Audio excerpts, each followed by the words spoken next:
மாமா செங்கமலம், போ மாமா. இனிமே என்ன பிரியான்னு கூப்பிடுன்னு எத்தனை தடவை சொல்லிருக்கேன்.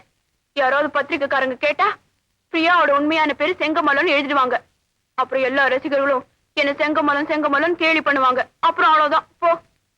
செங்கமலம், ஆ பிரியா, ம் நீ இந்த ட்ரெஸ்ல எவ்வளவு அழகா இருக்க தெரியுமா? ஆ ஏய், என்ன கள்ள சாரமா கொடுத்திருக்க? சாராயமா? தப்பா பேசக்கூடாது. இது சீம சாராயம், ஃபாரின் விஸ்கி. பிரியா, நீ நடிச்ச படம் 100 நாளா ஓடிக்கிட்டே இருக்கு. எனக்கு ஊர்ல ஃப்ரெண்ட்ஸ் மேல ஃப்ரெண்ட்ஸா வந்துகிட்டே இருக்கா. தினம் பார்ட்டியோ பார்ட்டி அது போட்டோம்.